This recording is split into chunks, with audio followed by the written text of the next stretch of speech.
Order. I call this public evidence session of the Defence Committee to order.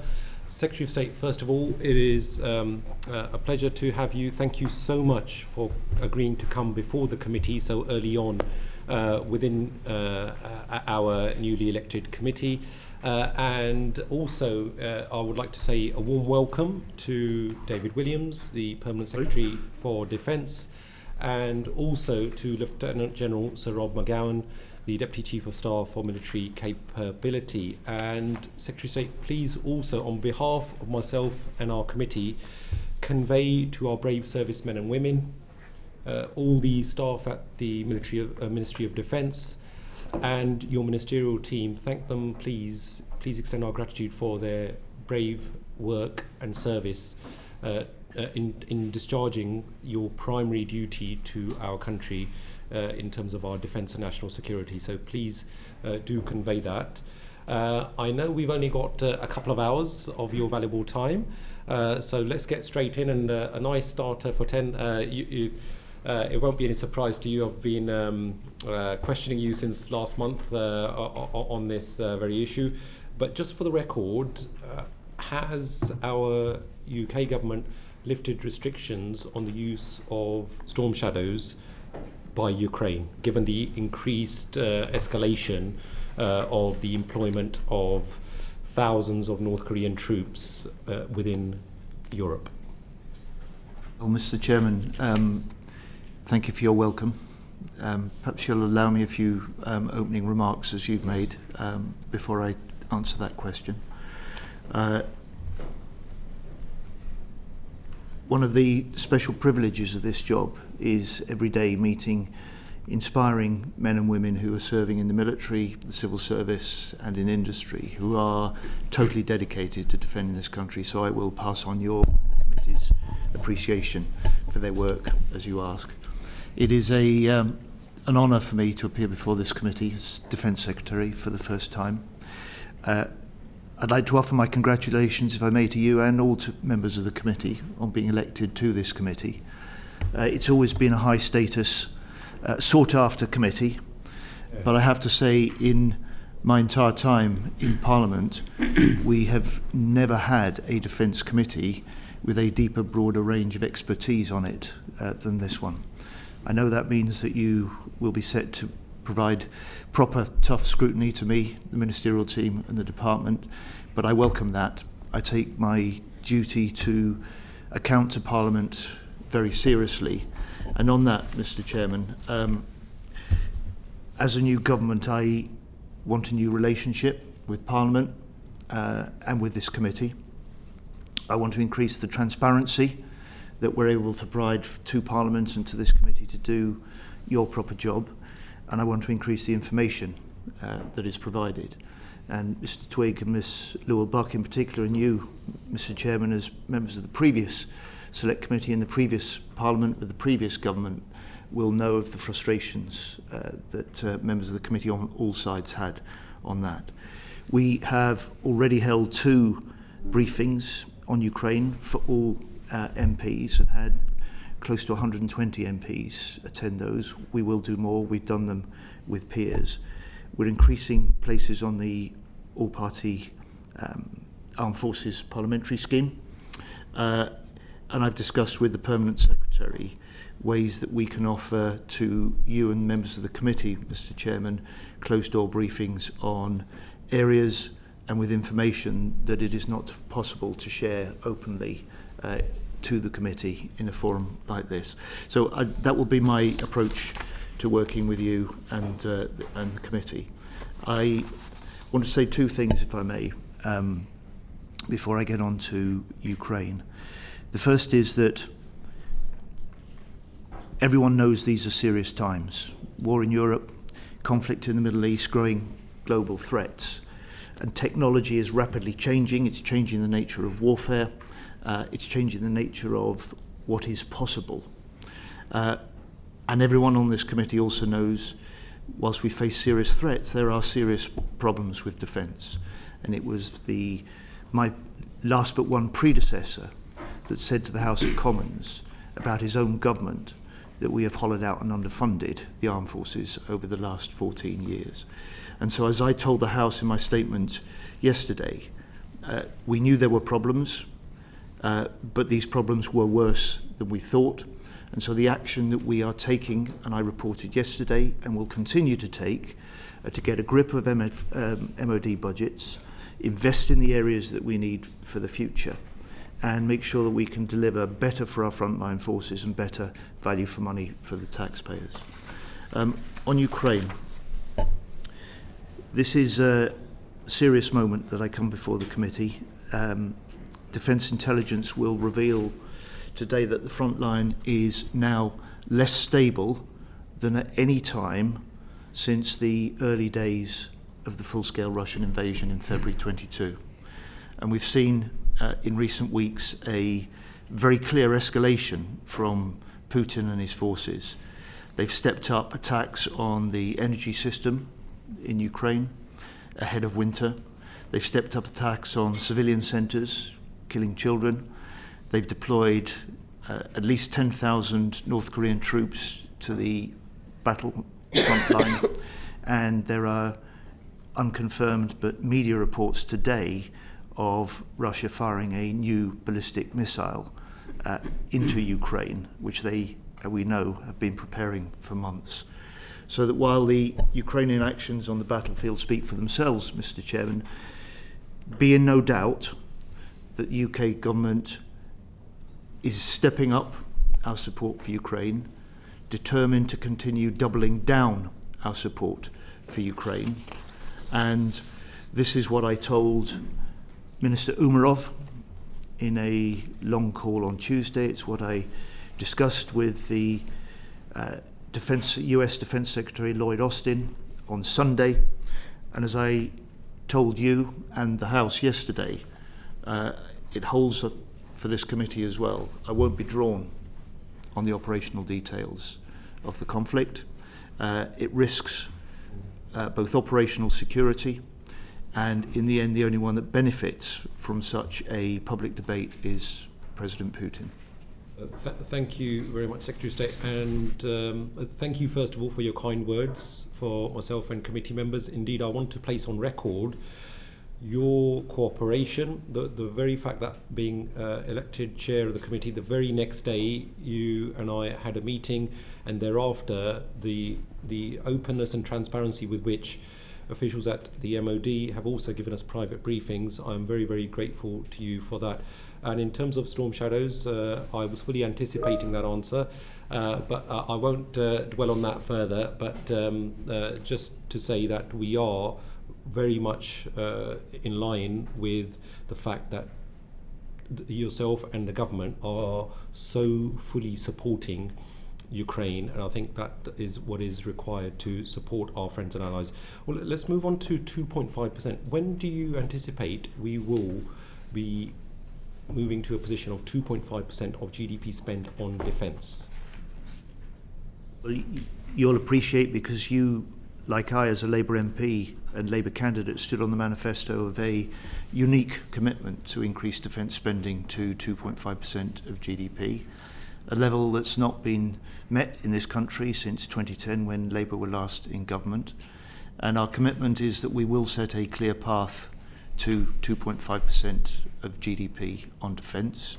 The Prime Minister's been clear actually since the first week when he and I were in Washington together at the 75th NATO summit, when he said strategic defence review first, 2.5% to follow, and subsequently and recently the Chief Secretary to the Treasury has made clear on the media that we should expect that path to be set out in the spring.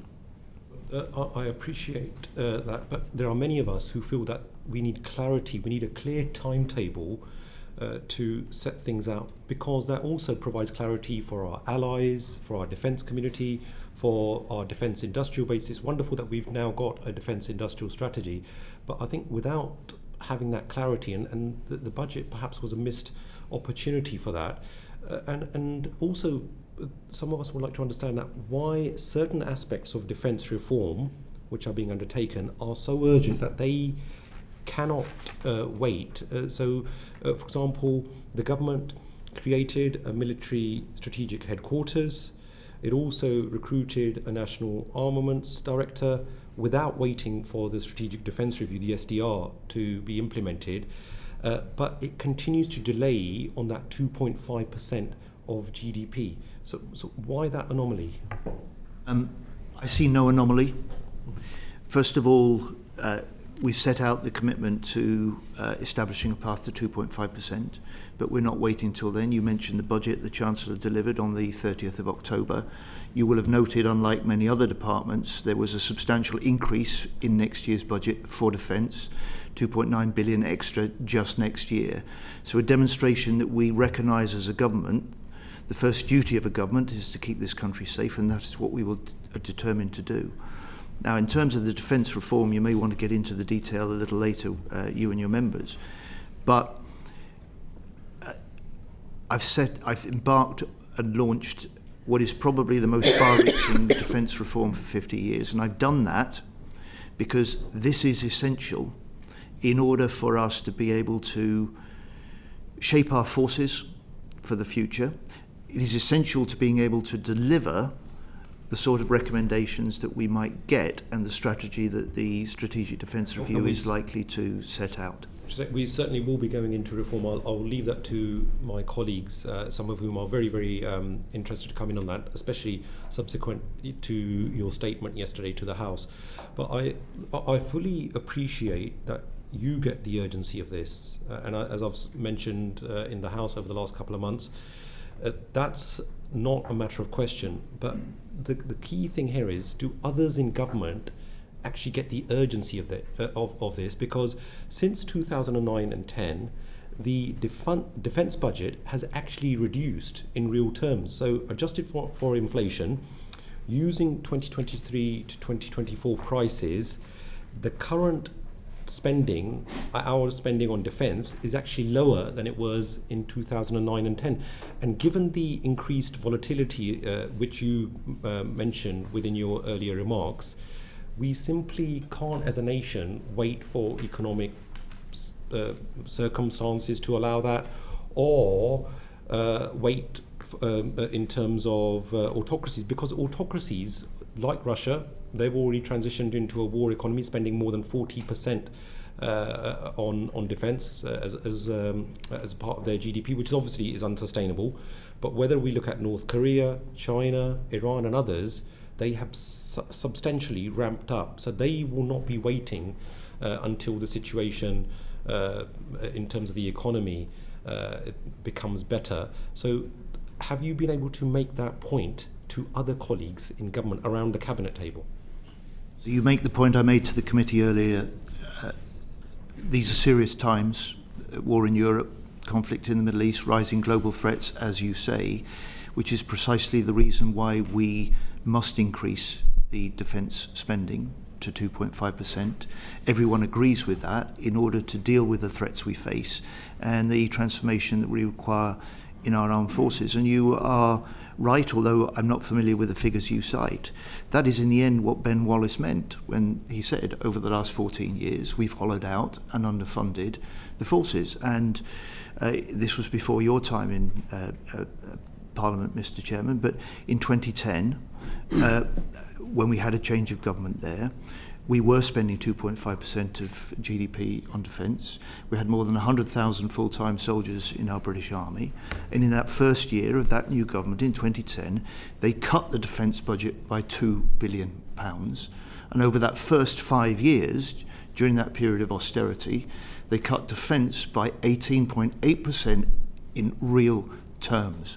And that is part of the long legacy and the inheritance that this government is now having to deal with in the context of the rising and diversifying threats. And the question you started by asking me in that series of questions was, to what extent has the rest of government recognised the importance of this? And I would just say to you, it wasn't just there in the Labour manifesto, the commitment of this government, but it is something that the Prime Minister has reinforced, and it's something that the Chancellor has reinforced, and most recently in her budget statement on the 30th of October. Before we move on to the Strategic Defence Review, my colleague Calvin Bailey would like to comment on this very point. Minister, thank you for being here today and for your time. I just wanted to come back in on that point. I very much welcome yesterday's statement and the measures that were taken within it. I would just ask, perhaps, even though I'm going to come on to it later maybe, on your reflections of the damage that was done in the 2010 Defence Security and Defence Review, and how much of that we are still living with today. The damage, for example, that was done with the delaying of the Astute-class submarines, not just to what it has done to our operational capability, but actually the enterprise that exists behind it. I believe there was a reduction in the number of personnel capable to work on submarines from 13,000 to nearly 300. So I just welcome your views on that. Look, that was a period that was an unhappy period for defence.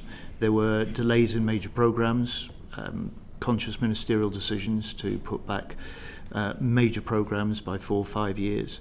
There were decisions that were made and then changed on major procurement programmes, as well as decisions driven by an austerity government that cut the defence budget as a whole. Look, in a way, for me now, that's ancient history. I mention it because Mr. Chairman brought it up, but you, Mr. Bailey, were serving in a distinguished way in the RAF during that period. You and other members of this committee who were serving at the time will know exactly what it was like during that period of the last 14 or 15 years. Our task now is to plot a path that means that we, as I started to do yesterday, can get a grip of MOD budgets. We can make the decisions that are long overdue to decommission outdated equipment, because our forces deserve better equipment to do their job better, and because, as I said to begin with, the rapidly changing nature of warfare that Ukraine tells us, and the amplified by the accelerating development of technology, means that the sort of capabilities in large part that we have are just not good enough for the future. And when we work with allies, we have to make sure that our UK contribution isn't just a major contribution to the collective deterrence and strength of our alliances, but is also part of the leading edge that sees us setting the pace of some of the necessary transformations. Thank you very much. We'd now like to move on to the Strategic Defence Review, which the government has undertaken, and I'd like to invite my colleague Emma Liu-Buck. Okay. Good morning all. Secretary of State, you've been unequivocal that the government has a NATO-first strategy, yet as you know, the scope and the parameters of the SDR are much wider than that. So what trade-offs would you be willing to make?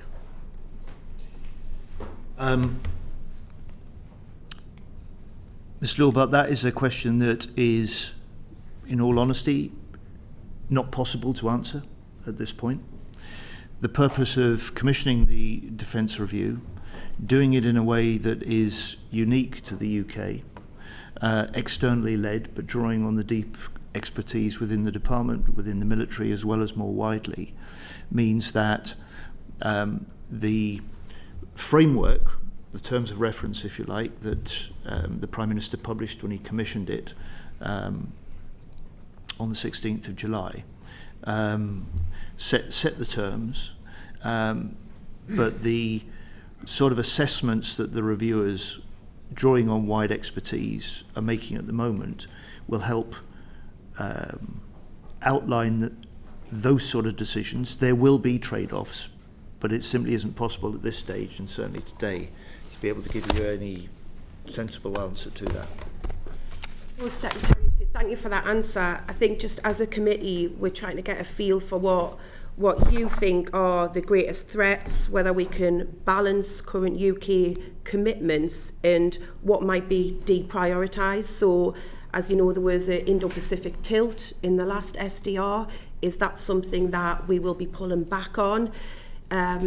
You know, as we've already went through at the start of the session, you inherited a financial black hole. Things are worse than you thought they were. You know, for too long, our troops have been doing more with less.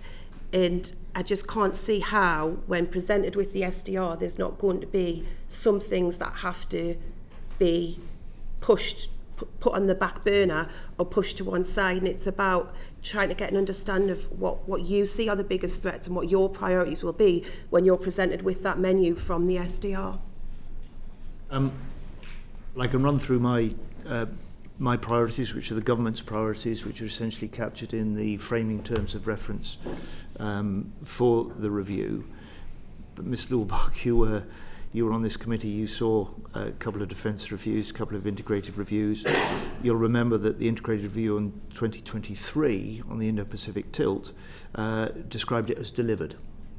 And so our starting point as a government, which we reinforced in our election manifesto, was that we would build on that, on the relationships that had been settled with that tilt that had been delivered.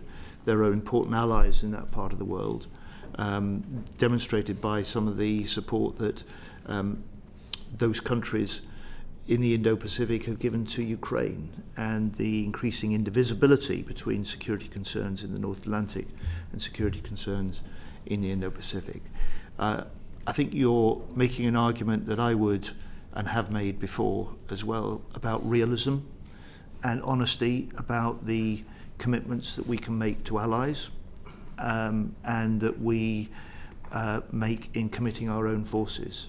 So I have argued on the Indo-Pacific that there is a great deal that the UK can contribute in industrial alliances, in diplomacy, in technological partnerships, much to build on, but there's a necessarily realism, I think, about the level of military deployment that this country can make on a continuing basis into the Indo-Pacific. Thank you for that, Secretary of State. I wonder, would you be able to say today or not and put an end to some of the rumours about our carriers? Are they safe, or is one going to be mothballed? There are some really important programmes, really important capabilities we have across the board. And the Strategic Defence Review, because it is a Strategic Defence Review, is looking across the board at everything. But I absolutely don't want you to take that as a signal that any part of the programmes and the capabilities that we've got at the moment, to be clear, are in jeopardy. This is a question, they are under scrutiny, but not in jeopardy. The decisions that we will have to take are those that we will take, but we'll take it in light of the reviewers' analysis when they come to report. Okay. Secretary of State, just some practical questions as well about the SDR. Can you confirm the timelines for us? So when will yourself and the MOD receive it? When will it be presented to Parliament? And what kind of implementation timeline would you be looking at for the SDR's recommendations? And when would you hope to have the finances in place to deliver them? I know a lot of this is hypothetical, but just to give us some guidance in terms of timelines and expectations, that would be really helpful. So in timelines, I expect the reviewers to complete their reports and deliver that in spring. I expect to be able to publish a version of that report, and I will report that Strategic Defence Review to Parliament. In terms of the committee's interest, I'm not sure whether you remember on the session that we had yesterday in the chamber, Ms. Lulbach, but just to complete the two questions you were asking me about the Indo-Pacific and carriers, I think this committee should take seriously the commitment to the Carrier Strike Group 2025, which will be one of our aircraft carriers spending 4 to 5 months in the Indo-Pacific, taking part in military exercises as well as diplomacy and trade, a demonstration, if you like, of that capability, but also its reach as well. In terms of implementation, we've touched on the imperative to see serious defence reform in place in order to effectively to make the decisions and then drive the implementation of the strategic defence review, which is one of the reasons that the schedule for the defence reform is geared also to that. But strategic defence review, for the guidance of the committee, you should expect it to report in the spring. I'll leave it there on the SDR Secretary of State. You may well have seen last night the Nuclear Veterans documentary on BBC Two, and I was just wondering how long is the government and the MOD going to hold the line that nothing is being withheld from the veterans and that their families aren't suffering from the effects of radiation? Nothing is being withheld. What we're doing is a detailed dig into what may be held, but we've not been aware of it. And exercises like this in any part of government often do throw up material and documentation that may have been archived, the records of which may have been lost. We're doing that led by the Minister for Veterans and Defence People. I take our duty to the nuclear test veterans very seriously. I was with Keir Starmer when he was the first party leader to meet with the nuclear test veterans, and he gave those veterans his, as I did, our undertaking that we would get to the bottom of the concerns that they had, and if there are documents that the government holds in any part of the system, then we will release them as they ask. I think that's the issue, Secretary of State. Veterans are saying that they're asking for their medical records. They know they were tested, and they're saying that their medical records they're being told don't exist, or they're coming back in partial form. So there's two different sides to this, and these veterans have been denied the truth for a very long time. It wasn't until 2023, after a long FOI battle by Susie Boniface from the Daily Mirror, where the MOD actually had to start admitting that they'd been doing these tests. So you can see there's a lot of mistrust there, and they're constantly being told what they know is the truth is not the truth. And you know yourself, Secretary of State, there's nothing worse than knowing you are telling the truth and not being believed. First of all, hats off to the Mirror and Susie Boniface for the campaign that they've run and the way that they've supported the nuclear test veterans. But with respect, there isn't necessarily an inconsistency. I'm not saying this is the case, but there's not necessarily an inconsistency where nuclear test veterans know they were tested, medically tested at the time or soon afterwards, but the fact that now, decades later, those medical records may not still exist, or where they may exist, they may be partial, and that's what we're trying to get to the bottom of. That's what they're asking of us, and that's what we'll do. Yeah, I think that's the thing they're saying. If they're not there, where did the records go and on whose orders? Because they know they were tested, and I suppose that comes back to their main ask, which is that they would like, and I don't know what your view on this is, Secretary of State, they would like a judge-led special inquiry with the power to investigate, adjudicate, compensate and commemorate them, because they're dying every week now. Well, I've met some of these ageing and some ailing nuclear test veterans, and I have just enormous respect for the campaign that they've run, and share their sort of frustrated anguish at not being properly recognised. But with respect, that sort of judge-led inquiry could take years, and the importance is that we get to the bottom and try and answer the questions they've got, provide the recognition that they seek, that we have done with medals, and that's what we're determined to do. We came in as a fresh government committed to doing that. That is what we're doing. But some of this digging is not straightforward, and some of those records may not exist. Yeah, thank you very much, Secretary of State. This is a very, very emotive issue. You mentioned about the Mirror and other activists like Susie Boniface who have been doing a lot of great work. I appreciate that the Minister for Veterans and People visited one of our veterans recently to hand a medal, but I think this issue will keep going, I think, because those veterans do need justice, and I think you fully appreciate the gravity of that.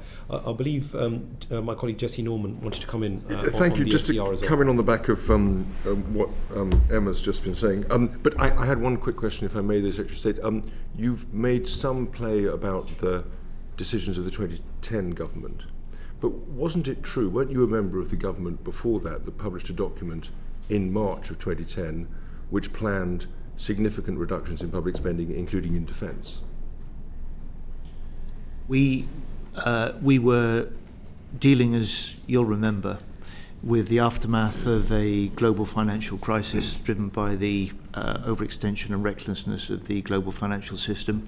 We were helping to pull the economy out of the deepest recession that we'd had for decades. And in fact, in the first quarter of 2010, the economy was growing strongly at over 1% in that quarter alone. So there was a financial legacy to deal with. That is certainly true. And there was an economic recovery to try and protect. And we had plans on how to tackle that. Should we have won the 2010 election? We didn't. It fell to another government that took a much harder line on public spending. I mean, you've talked about the importance, and I completely respect and agree with the importance of realism and honesty, but would it not have been a bit more realistic of you to acknowledge the financial circumstances in 2010 and also to a bit more honest by your own lights to say that Labour were planning £73 billion worth of public sector cuts, public spending cuts over the following 4 years, including £4.5 billion in defence? That would have been a material fact. Both parties, the government and the opposition, were thinking hard about how to pull the country out of a terrible nosedive it was in, and I think it's just worth putting that on the record all front. And I think you're agreeing with me, Secretary of State. Can I ask about the SDR? Will it, just to follow up on Emma's question, will it actually state what the priorities are in terms of the scenarios that it envisages that we must be prepared for as a country, rather than just pretend that everything is a priority? Will it say, we think a war in Europe is a central priority, for example, and we're prioritising around that, or will there be a degree of fudge, do you expect? What are the kinds of demands you're placing on it? I am certainly not expecting the reviewers to produce a fudged report. You can get, Mr. Norman, some indication of the priorities that will be in the review because they are what we've set to guide them. So, for instance, we're a government that has made the commitment to a NATO-first approach to defence, and that helps frame the thinking and assessment that the reviewers are undertaking, and it will clearly frame the options that they will weigh and the likely recommendations that they may make to us. And if I may say so, I hope the committee will find it useful when Lord Robertson comes to the committee, because he's offered to do a briefing session with members of the committee in a couple of weeks' time. And I think you'll have a sense both of how serious and thorough this process is and how rapidly, properly rapidly, but nevertheless thoroughly, they're undertaking it. And you will get a sense then also of reviewers who are briefed, charged with, but utterly determined to make sure that they confront the government and the country with the decisions that we need to take in order to deal with the state of our forces, but most important, make them fit for the future so that we can reinforce the contribution we make to NATO, we can strengthen our collective and our national deterrence, as well as our ability to fight effectively in the changing circumstances if we're required to do that. Your colleagues will want to come in, but just a very final question, if I may, Secretary of State. Just could you give us a little update on the thinking and the review that you're giving to the destruction or damage to the undersea cables in the Baltic in the last few days? I think that's quite a significant further escalation potentially. You're entirely right, Mr. Norman, and one focus within the terms of reference for the reviewers was to assess the adequacy of our homeland defences. And clearly, I think there's a recognition in recent months, not least because we've seen damage to essential undersea cables in different parts of the North Atlantic, North Sea and Baltic, that this is an area that requires attention. And General McGowan is very involved in part of the internal support to the reviewers' work. He may want to add something to your questions here. Thank you. I can add a couple of things. I mean, I think we're looking at the review and supporting the review team, supporting the Secretary of State and the Prime Minister through 4 lenses and trying to balance the resource against those 4 lenses. As the Secretary of State has said, NATO first is going to run through the heart of any outcome of the review. That's why we go to Brussels every week, to understand what the demand signal is from NATO and how we can influence that demand signal, because we're part of NATO, we're a member state, an important member state. Secondly, and you've spoken about more global responsibilities, and that's another balance we have to play, accepting that NATO first is the primary focus of the review. The third area, and the Secretary of State's just touched on it, is homeland defence, and that does overlap with our responsibilities for NATO. But do we have enough homeland defence capability against the new strategic context in terms of warfighting deterrence? And then the fourth area, we've just spoken about it, is this so-called hybrid grey zone activity. These attacks on critical national infrastructure, Russian aircraft buzzing our airspace on a regular basis, cyber attacks every day. This is happening now, and we've got to ensure that we've got the capability to fight the fight today as well as deter for warfighting. So all of these things are in play. That is why there's such an integrated and intense review to ensure that we can offer through the independent team, the Secretary of State, a range of options that he can choose from in due course. Thank you very much. Thank you very much. Mr. Chairman, can I just make one point to build on that, which is that I really don't want the committee to be under any impression that somehow we've set up the strategic review and defence is sitting back waiting to see what it has to say. Whether that's dealing with the Russian spy ship, the Yantar, that's been in our waters, and we've tracked them every mile of their circumvention and made sure that they knew that we were watching, and we've kept a title then, or it's not waiting for the strategic review but recognising your concern, Mr. Norman, and building that into the UK-German defence agreement that we were able to strike within 4 months of coming into government.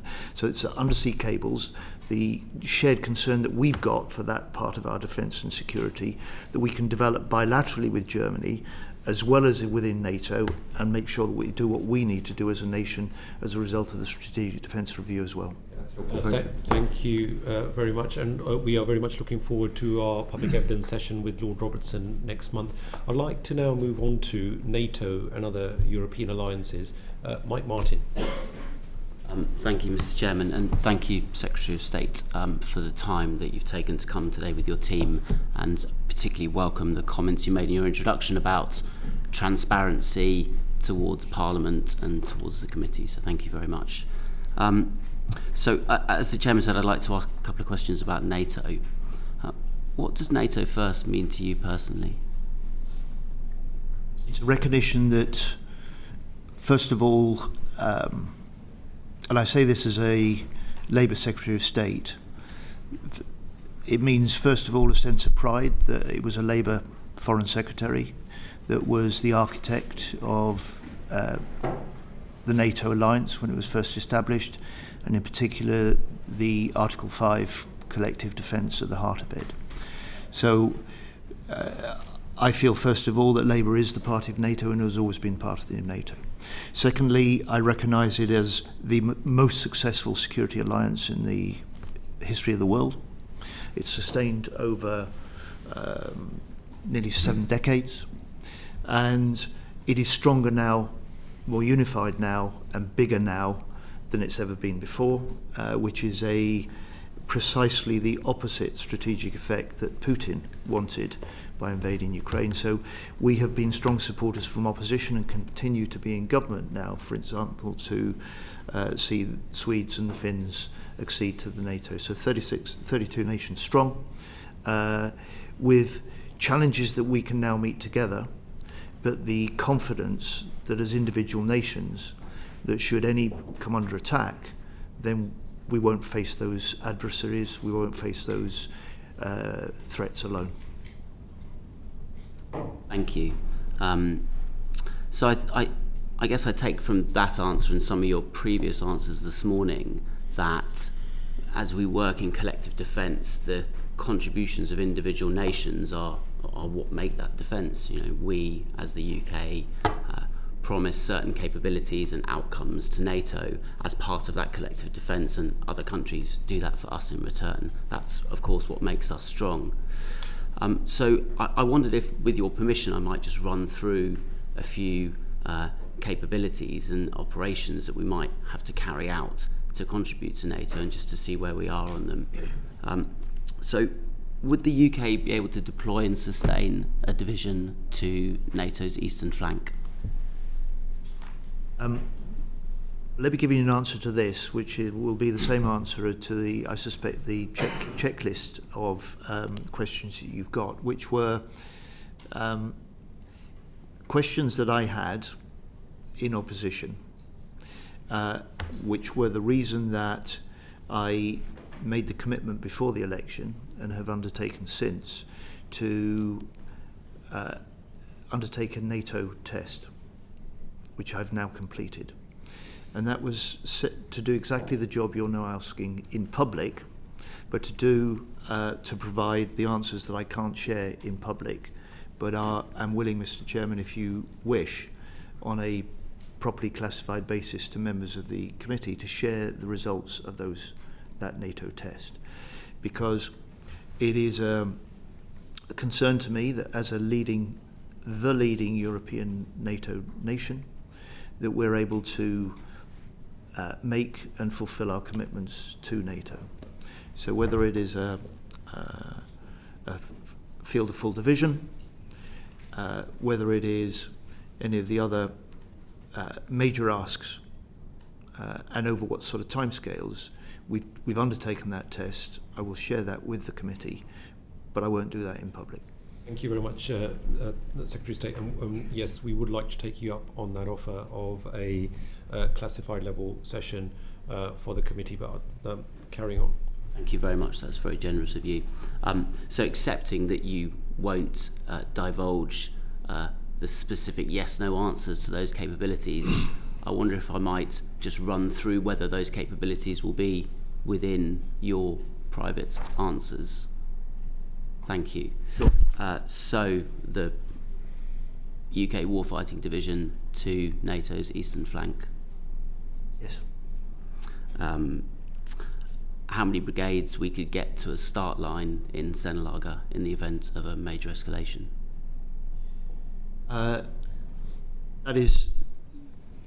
That's more specific, but do you want to mention? Well, I'll say a couple of things, Mr. Miller. The first thing, well, I'll say three things really.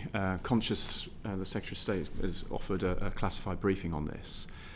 The first point I would make is that if the British Army was asked to fight tonight, yes, it would fight tonight.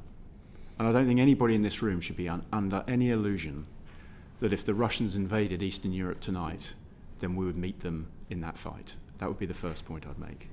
Secondly, and as we go through the classified briefing, can we sit here and say that 3 UK division carries no operational risk whatsoever? Of course not. There are a range of operational risks and operational strengths associated with that division, and that is exactly what the Strategic Defence Review is addressing. We've spoken at this committee before about a munitions strategy and a munitions plan. We know we need more lethality. We haven't been secret about that. The Secretary of State has talked about stepping up some of those joint enablers that we need to do. So, of course, there are areas that we're addressing through the SDR. But my third point would be critical to responding is ensuring that we can respond and adapt. And the ability to respond and adapt is absolutely lies at the heart of our industrial strategy. And we're seeing this playing out in Ukraine. It's the ability for Ukraine itself and those allies of Ukraine that can respond and provide whatever they need, or in our case, whatever the alliance needs in the case of a major conflagration with Russia, is able to have the industrial strength to respond. And that is why so much of what we're doing is through the SDR, and what we've done up to the SDR is about absolutely embedding a sovereign industrial base and an allied industrial base as well, because the situation changes on the ground, as you well know. General, Thank you. if I Just one second. Thank you, General. Yeah, no, I'm absolutely certain that if the Russians invaded Eastern Europe, the British Army would be there. I'm a reserve officer, so I would probably be there with them. We're there now, of course, in Estonia. We are, but in force. And, in force. We're ready. If I could, just one gloss. Obviously, the General has talked about close engagement with NATO as we think through our part in Sakyer's plans in the event of war fighting with Russia. What we contribute where and when would reflect those plans with Sakyer, and it might be on the Eastern Front very quickly, or it may be elsewhere, so that we need a degree of flexibility in our response. Yeah. And of course, we commit the largest part of our armed forces across the board to NATO. We commit our independent nuclear deterrent to NATO. We have around 1,000 people in NATO institutions. We have 3 significant NATO centres in the UK, from the Maritime Command to the Innovation Centre to the ARC. So we make a massive contribution to NATO. More is asked of us, as it is of all nations, and I want to ensure that we meet those asks, and those asks are consistent with what we will do to develop our forces and strength in the future. Very briefly, I need Emily Allbuck wanted to come in on this issue. Just on this issue, a very quick question from me. You'll be aware that the previous iteration of this committee before the general election, in our Ready for War report, said that our armed forces aren't ready for a high intensity war. Has that changed? That report came out in February. Has there been any change to that situation? Well, we discussed this, I think, at the last We committee, did. and I think you said we will have to agree to disagree, I think is Yes. what your words. Because I made the point that we are ready to go to war. But I also made the point that there are operational risks associated with sustaining that war. And I think the previous Secretary of State said that, reminded ourselves, whatever the context, we'll be fighting as an alliance of 32 member states. And so looking at this in isolation of a particular country, I think masks the fact that the strength of the alliance is the 32 nations within it. But we'll go back to the point, and the Secretary of State's been on record for saying it, we've got more to do to ensure that we can endure the fight. And that's what the SDR is about. Director, I think just wanted to come on We that. made the conversation well, General, and we did agree to disagree. So the key question which you just slightly touched on then is how resilient would our army be? In other words, how long could we keep them in the field? Well, I mean, fighting, as a number of people in this room know, fighting power is not just about equipment and capability, it's about the moral component. And the moral component is about staying in the fight. And I'm wholly confident that every member of the British Armed Forces has the moral component to sustain the fight. In terms of capability, we've been clear that we need to we're going over old ground. Sorry, I'm talking about resilience. So you can put an army in the field for how long for? Well, you wouldn't expect us And here. I quite understand we have equipment. You wouldn't expect us as on you can live. guess, we've been around a bit, so we understand that bit. You wouldn't expect us on live television to tell ourselves exactly how many munitions types we have against a certain scenario. But the resilience is The issue is about resilience. The resilience is a really important question, and Ukraine reminds us of this truth, that your armed forces are only as strong as your industry that stands behind them. And that's why the General laid stress on the fact that the reforms that we're trying to lead now on a defence industrial strategy aren't just what we're embarking on now and expect to be accelerated after the strategic defence review. These are a really necessary component of being able to fight more effectively and being better prepared in the future. It's one of the reasons why we were so badly exposed when Russia did invade Ukraine. It took 287 days for the government then to get a contract in place for fresh production of NLAWs, It took more than 500 days to get a fresh contract in place for new ammunition. That was because our industry was not in a place that was resilient, as Mr. Twigg is arguing, in order to support a fight in the future. Thank you very much. No doubt we will look into these issues within the classified briefing. I fully appreciate what the General said, that we can't discuss that within the public session. But now I'd like to move on, given the lack of time, on to personnel issues. Ian Room, please. Yep. Thank you, Mr. Chair, and thank you, Secretary of State, for being here with the panel.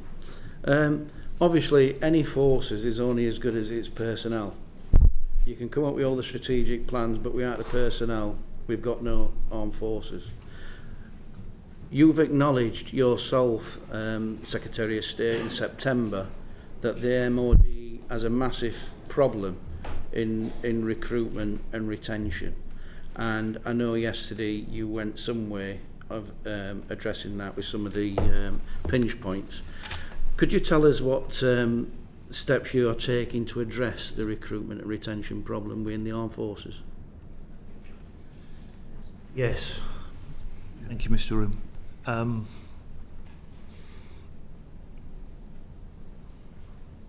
This is, I'm pausing only because I really want to emphasise that we're a government now that will place people at the heart of our defence plans, and we're now facing what are deep-set problems.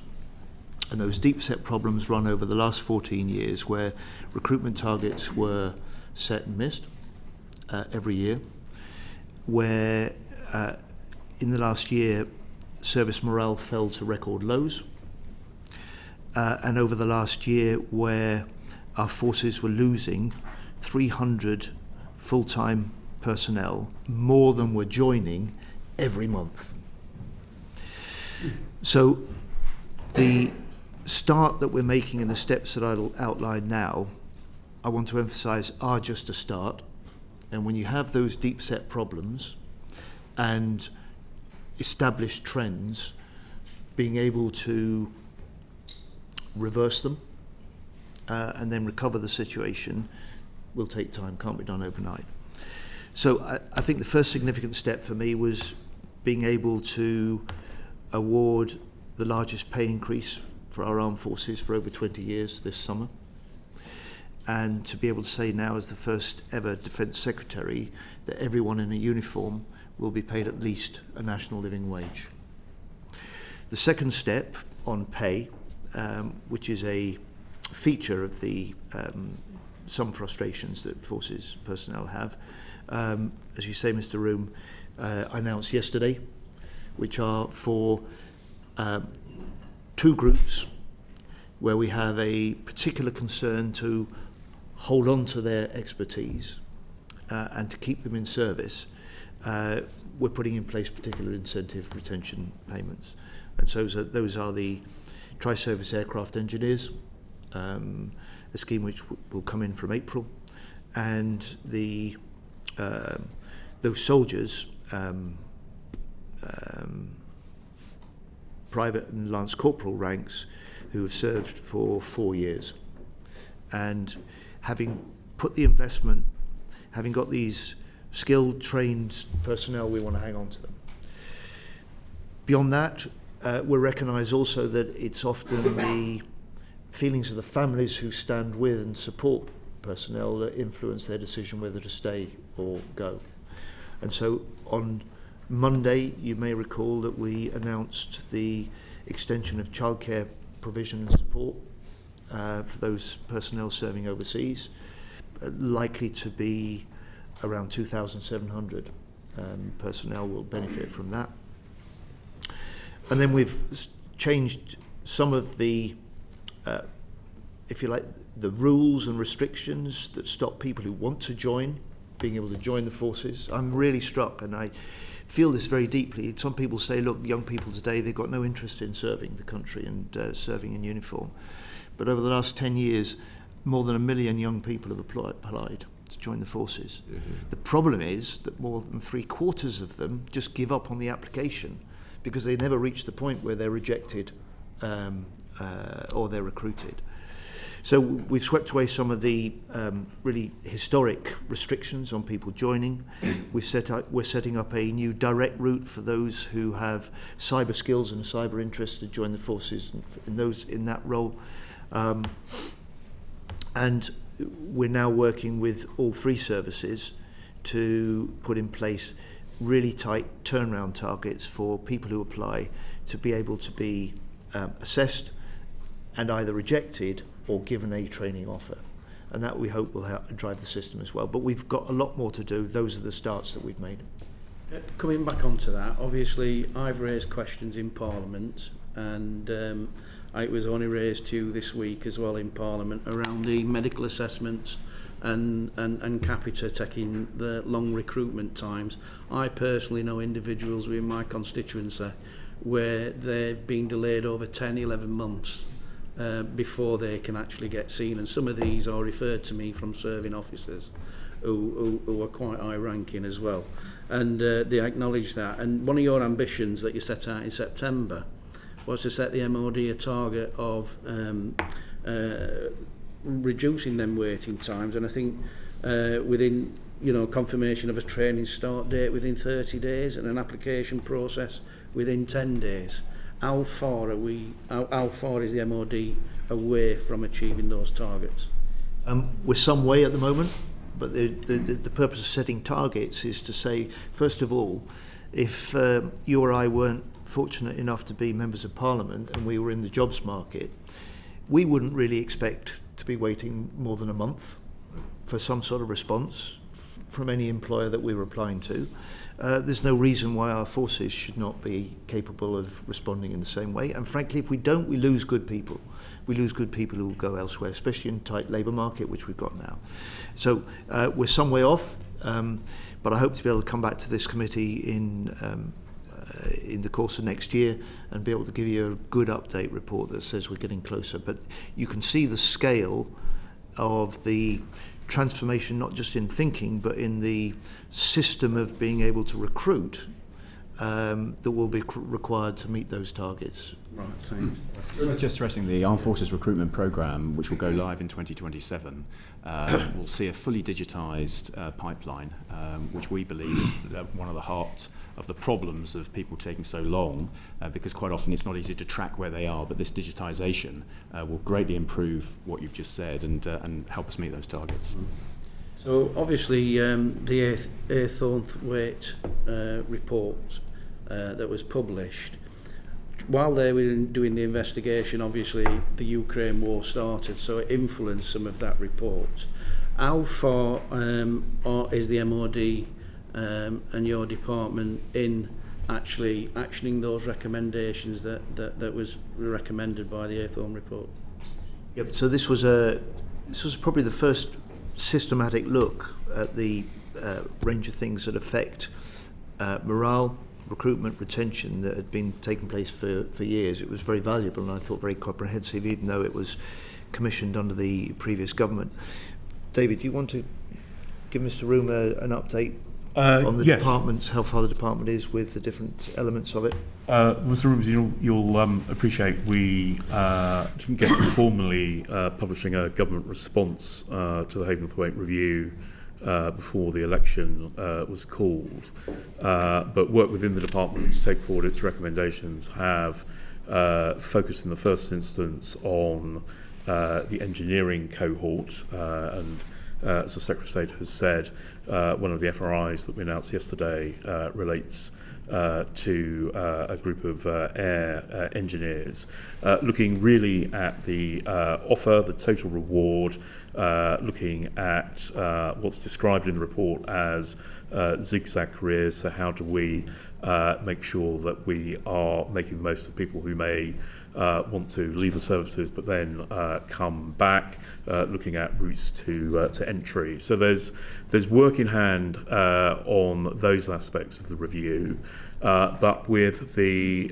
change of government and the new ministerial team, what we are currently doing is working through a refreshed sort of defence people plan and strategy with an immediate focus, as the Secretary of State has set out, and as you've been asking about, on recruitment and retention, with a clear early focus on resetting the relationship between the government and the armed forces. So the introduction into the House of legislation around the Armed Forces Commissioner is a good example of that. So I think in terms of taking forward the detailed recommendations of the Haythornthwaite review, that will get swept up in a refreshed people plan to reflect the particular priorities of this government, but the direction of travel, the breadth of recommendations will all be encompassed within that. I know there's a great deal of interest on this. Just if you nearly concluded. Yeah, I was just going to say part of that review, and thank you for the zigzag career synopsis, if you like. But is that going to allow people to come in at an higher rank because of their skills and their experience, which was reported in the MOD annual report and accounts 23-24? That's the intent. So if you leave, you go out, you gain different skills, additional skills, and then look to come back. We should reflect that in the roles and responsibilities and the rank that you get when you come back in. I mean and you can do that today. Yeah, I'm going to do that today. Okay, you can join the Navy today as a petty officer. I mean, that's important because obviously they've got the equivalent skills in civistry, and they will, it's a choice, so that's good to hear. Yeah. Thank you, Raj. There's a great deal of interest around this, so if we can just delve further. Lincoln Job, please. Secretary of State, you said yesterday to the House that the Permanent Secretary would lead a leaner department. So if I may just ask the Permanent Secretary, does leaner mean fewer MOD civil servants? And if it does, how many are going to leave and by when?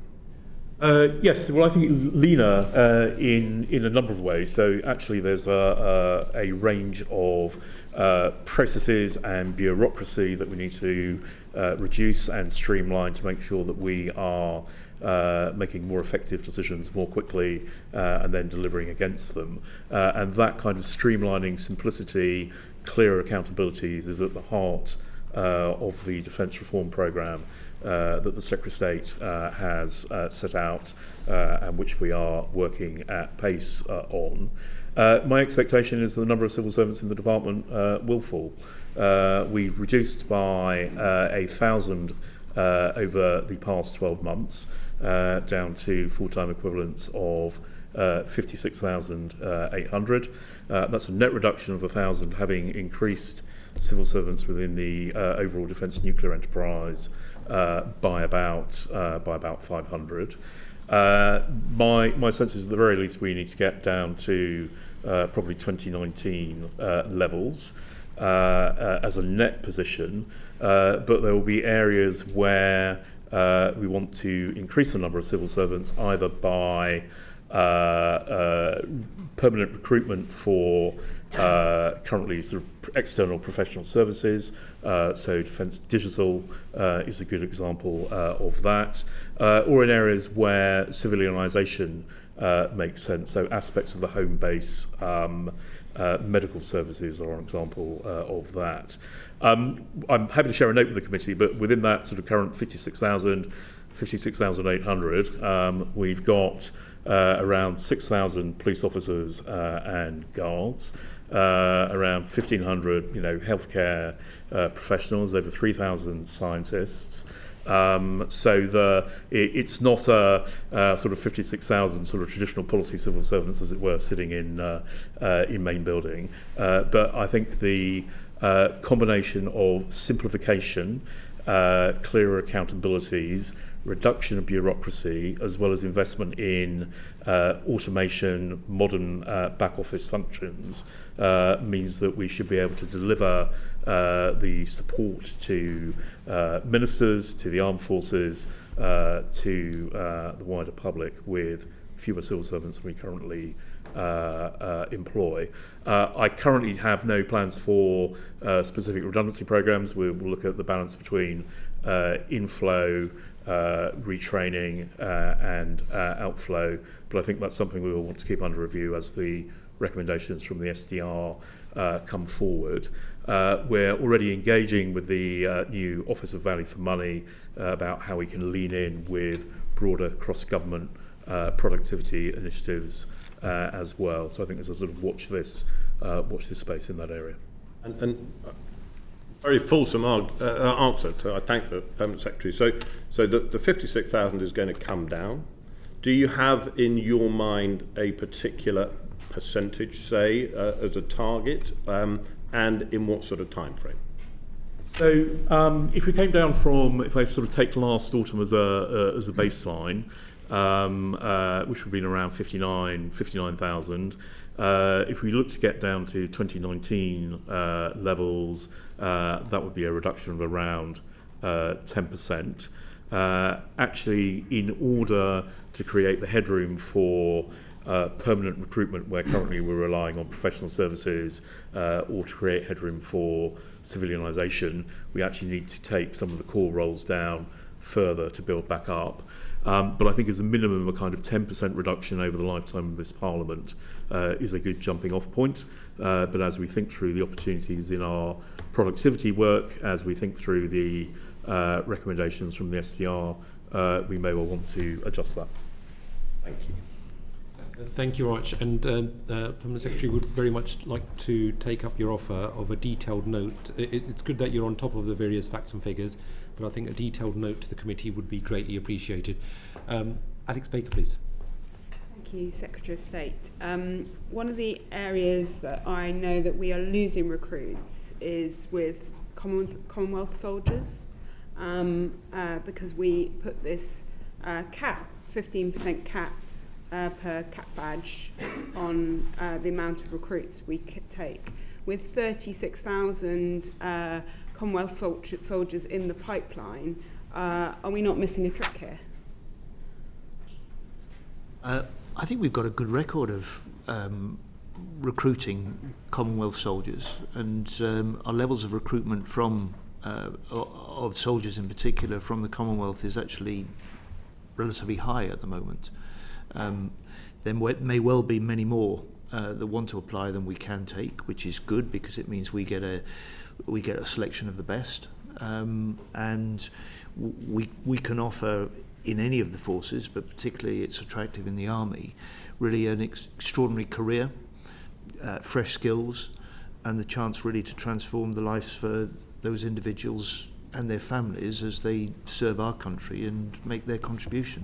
Could we not get that additional flexibility in, try and take more Commonwealth soldiers as quickly as possible? Look, theoretically we could. I have a concern about, as I've explained earlier on, I have a concern about our recruitment across the board rather than one specific group, but I recognise the really essential and invaluable contribution that they can make to our forces. And then where we've got specific shortages around like medical roles, I was really pleased to see the expanding of the fast track process around those cyber engineer roles. Is there an opportunity, where we've got shortages in radiographers, dental nurses, mental health nurses? Is there an opportunity to do something around those sort of roles, a fast track process? Short answer, yes, undoubtedly. And I think the opportunities are there not just for full-time recruitment, but for reservist recruitment. And that sort of hybrid can be attractive to many people, particularly if they've got skills like that. And many of those in the medical service who are full-time forces personnel actually work a lot of their time within the NHS and make a contribution to our NHS as well. So in a sense, Mr. Room, you've got your fluid boundaries and some of your zigzag career path happening in practice, particularly in the medical field. And General Rob may have some more detail to add to that. And just to add that we want to manage them better in service, and that's what Unified Career Management is about. And medical was the first Unified Career Management pilot that we started that's now fully fledged. And what does that mean? That means we manage them across, because they're so highly skilled, so valuable, we want to manage them across the whole of defence rather than in a single service. We want to give them a proper skills pathway and for that to be recorded and recognised outside. And so we're taking real special care of these niche cadres, if you will, to ensure that they are recognised and retained because they're so valuable. That's a deliberate policy over the last 2 to 3 years. Thank you very much. I'm mindful of the time, but a very short intervention from Mike Martin. Yeah, very quick. Thanks very much for offering to write us a letter in detail about the headcount reduction plans. Would you also be able to include in that your plans, whether you have any, for the reduction of generals, admirals and air marshals, because we do have an extraordinary high ratio of those to fighting troops when you look at the UK compared to other militaries? I'm not sure I have a plan to reveal, but we can certainly set out the facts and figures. Yep. Thank you. Thank you very much, Mr. Williams. Michelle Scroggin, please. Thank you, Chair. And thank you, Secretary of State, for your time today. The Chief Executive of the Defence Infrastructure Organisation has said that the condition of the defence estate is, as in his words, shocking, and that it'll take at least £2 billion to bring it up to standard. Is it possible to improve the condition of that estate meaningfully without a substantial level of capital investment? I think the comment you cited there is a reflection of the results and of what hollowing out in practice over a period really means. It is, you're a businesswoman, Ms. Scroggin, you know that when there are pressures, the things that very easily get put to the side are those long-term investments that are part of the infrastructure that any organisation needs. More critical, more fundamental perhaps in defence than many other services and departments. It's one of the reasons that if you would like to refer to the framework and the terms of reference for the Strategic Defence Review, you'll see that that isn't just about the threats, the capabilities, the general military questions that are normally asked. But I have asked the reviewers in particular to look at what enables more effective fighting forces that are more ready and more capable of deterring. And fundamentally, some of those are the less visible infrastructure support behind them. And so I expect the reviewers to give a strong focus on the state of the infrastructure now and the critical role it's going to play in the future. And that will pose, inevitably, some big and difficult decisions about where the best direction for investment will lie. What's the plan if that investment isn't available?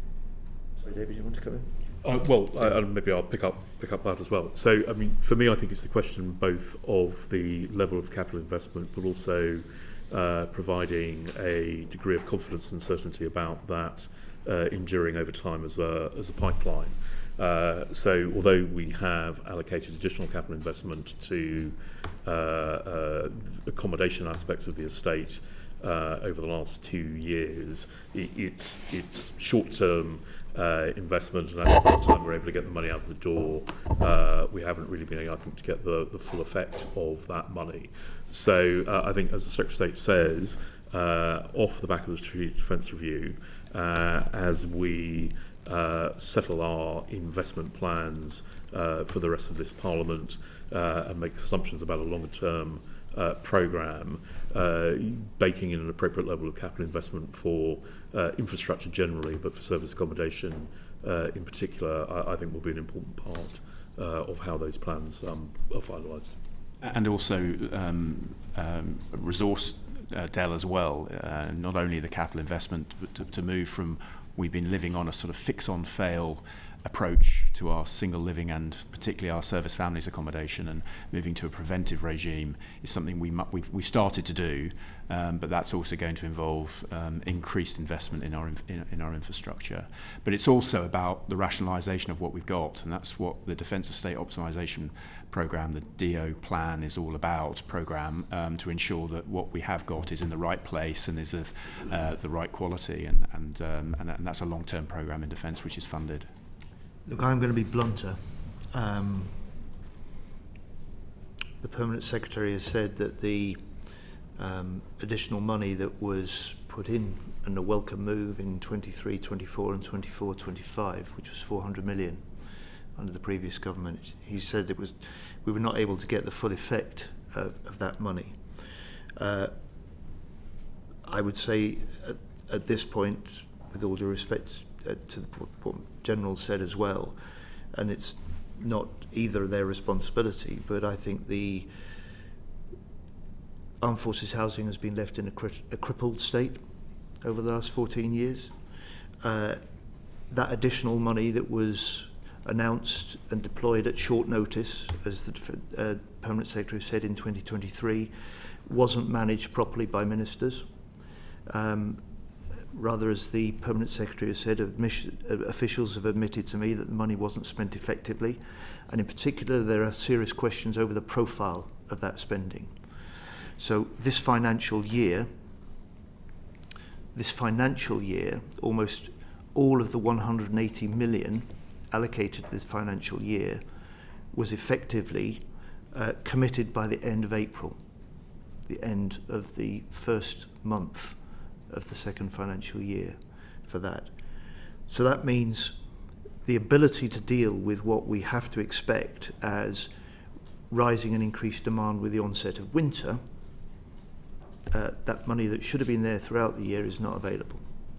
And so for me, there are some big questions to ask of previous ministers about why it was managed in this way, why the spend was profiled in that way, and why it has left the large part of this financial year that should have been covered with that welcome fresh investment is in fact not in place and not available to deal with too often the problems that Armed Forces personnel and families face with their housing. Thank you. And just finally on this, you mentioned earlier about the recruitment and retention, and that we're obviously losing more than we're recruiting. What weight would you put on the conditions in accommodation to that problem? Well, in a way, it doesn't. What weight would I think it's a central. Certainly for the conversations I've had, the visits I've done, I know it's a big feature. Frankly, if you're deployed overseas, and your kid's bedroom has mould, if your partner can't get the boiler fixed, then those are problems that worry you when they shouldn't. And I feel we're letting the forces down on that. But actually what I was going to say, it doesn't really matter in the end what I think. What matters is what those who are serving think about that. And Ms. Scrogholm, I will share with the committee the latest Forces Attitude Survey that we've got, because that details the, if you like, the points and pressures that those who are serving feel most, that either affects their morale and increases their satisfaction with service, or leads them to feel that they and their family want to get out of military life. We wouldn't want to underplay it at all, but the latest statistics, it's not one of the top three, but we wouldn't want to underplay it. Thank you very much. I'm sure many of the issues faced by our serving personnel and the issues around the Armed Forces Commissioner Bill we will be discussing at future committee meetings. But now I'd like to just move very quickly on to veterans issues as well. Ian Room. Thank you, Mr. Chair. Obviously, we have got well over 2 million people veterans at the moment, and that's likely to reduce by 2028 to something like 1.6 million, just over 1.6 million. Been told to be very brief, so I'm going to go straight direct into the question, and please... What he really means is short answers from me. Yeah. Is what details can you provide of your proposals to put the Armed Forces Covenant fully into law? Yeah. In the next parliamentary session, we will do an Armed Forces Bill. It's one of the periodic requirements in order to continue to have an armed forces. That is the vehicle at which I'm looking to legislate in full. Between now and then, led by our Veterans Minister, we are encouraging as wider views as possible about how best to do that, how best to prepare for it, because we will do that. And so I would really invite the committee and you, Mr. Room, if you've got a particular interest or you have a view on this, then now is the time over the next 4 to 5 months to make sure we've got it. I must declare an interest. I am a veteran. So anything you can do to help me is fine. But the other issue is around, obviously we've just turned on the TV this morning when I woke up, and all over London the homeless and the devastating facts of how many are ex-serving personnel who are now homeless. And I think, can you just elaborate slightly on when your government was saying about Homes for Heroes and about that scheme, because I think that's important. Yeah, I'll say I will, but 2 brief things if I may first. In the end, we will deal with veterans' homelessness to the extent we deal with particularly rough sleeping homelessness in general. It isn't inevitable, and I was proudly part of a government up till 2010 which virtually eliminated rough sleeping homelessness with the proper priority and the willingness to lead from the top, lead from the centre, and marshal all the efforts. First of all, it can be done. In terms of the fresh focus and concern that we've brought in this first 4 months to the homelessness, actually led by the Prime Minister on both occasions in his speech at Labour Party conference, where the DHCLG is now changing the rules that make it easier for veterans to be able to score a higher priority on social housing lists without necessary local connections. That will help. But what he announced over on the Remembrance Weekend was an extension of funding that would allow the telephone helpline for veterans that needed homeless help and housing advice to continue beyond March. So it will continue giving the sort of help and into the Veterans Homeless Programme throughout the whole of next year and into 2026 as well. Thank you very much, Secretary of State. I'd like to bring in my colleague Derek Twigg here, and who will no doubt also touch upon the industrial base aspects as well. Yeah, Secretary of State, just before I get into that, given all the issues and obviously problems, and you've outlined many of them today, what is it that, since you've been over 4 months now, going for 5 months into the job, what is it that most keeps you awake at night?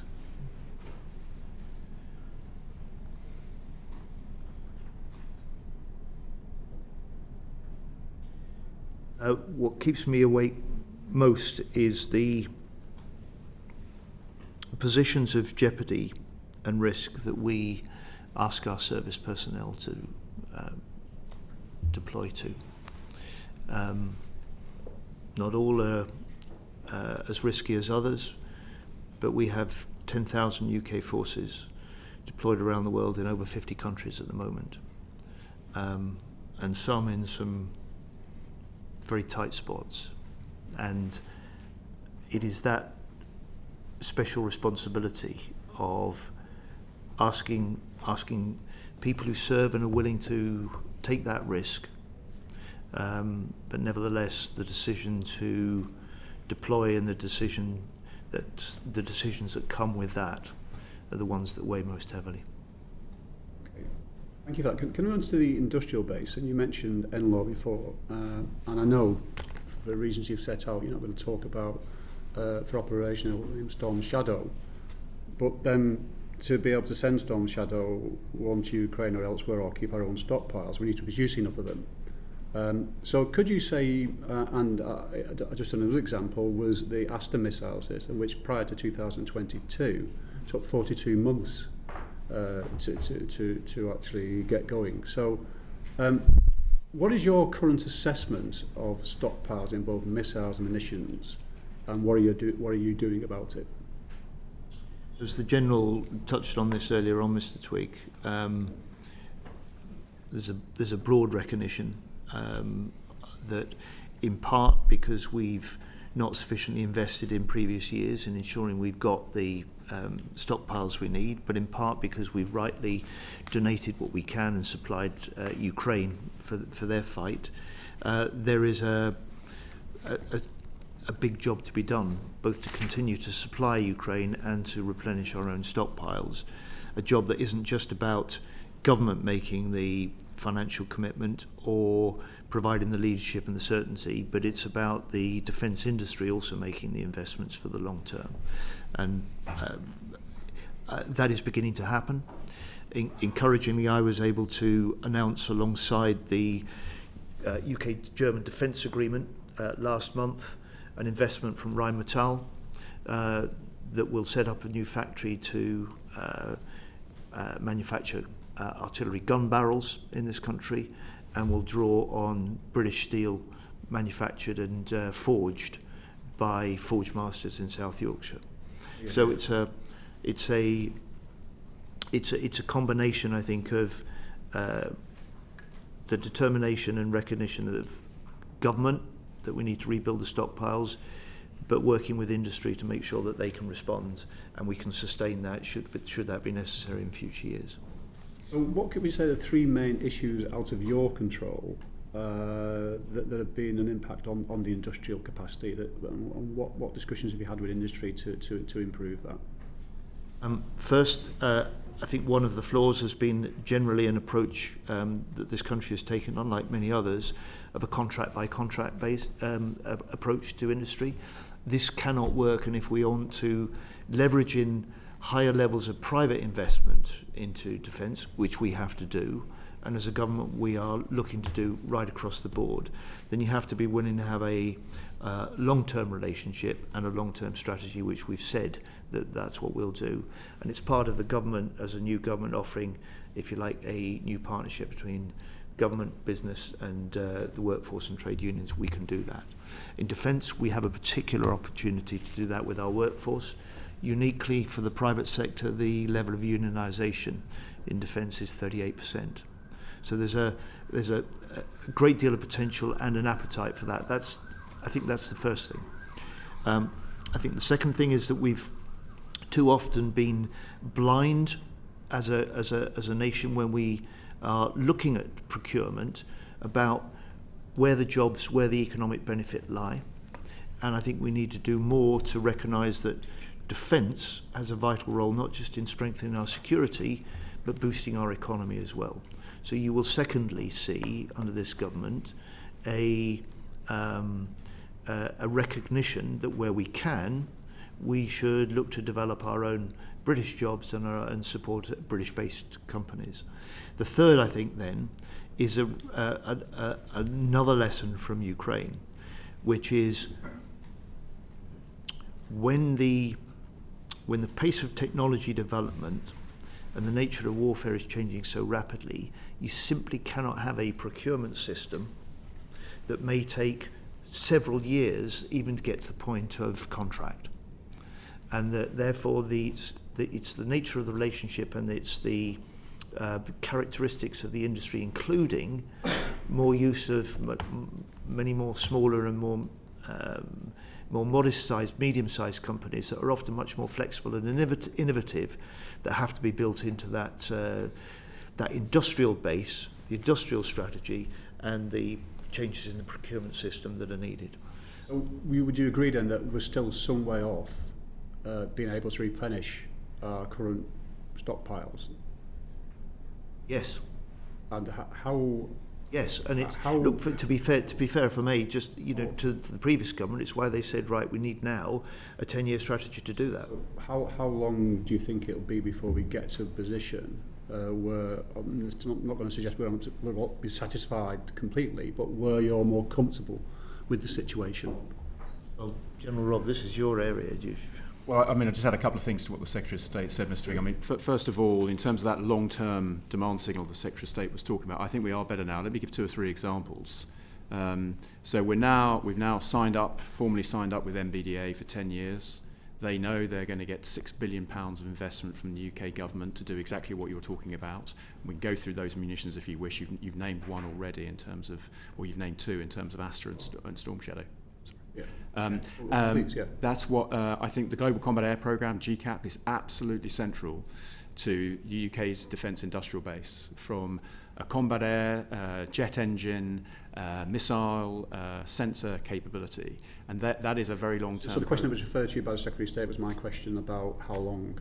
So that's the munitions strategy, which is available, and the munitions plan that underpins it, which is secret, outlines the types of munitions that we need to invest in above the programme of record and when they will be delivered. That document exists and it's at secret. Thank you very much. We'd now like to delve into the classified briefing. Can we discuss that then? Can we see that document when we have the classified briefing? Let me have a look at the level of classification on that. It's not automatic that I can share everything that the committee might want at every level of classification. Can I just have one other? Sorry, Secretary. Can I just have one other thing, and that this expression "always on," and "always on" is a critical part of the response to the issue associated with our munitions resilience, and that's the ability. What we don't want to do is produce a surfeit of munitions which then run out of what we call calendar life. And we need to be able to create a system where we turn to industry, whether it be Thales or BAE or MBDA in the particular case of the UK, and say to them, I want you to ramp up by X% within 2 months. We don't have that capability at the moment, and that is central to the munitions strategy, the so-called always-on approach. That is a significant change. And I also want to add an upbeat note to this, which is we can do this. And it's not just the Defence Department and the military, but the industry as well. If you look at the NAO report recently on Task Force Kindred, it demonstrates that we can do things differently, we can do it rapidly, we can meet the demands of supporting, in this case, Ukraine in conflict, and we can take some of those lessons into our own system and learn from it. That's the challenge with a new defence industrial strategy. Thank you very much. I'd like to now move on to the future of parliamentary scrutiny and the equipment plan. Fred Thomas, please. Thank you, Mr. Chair.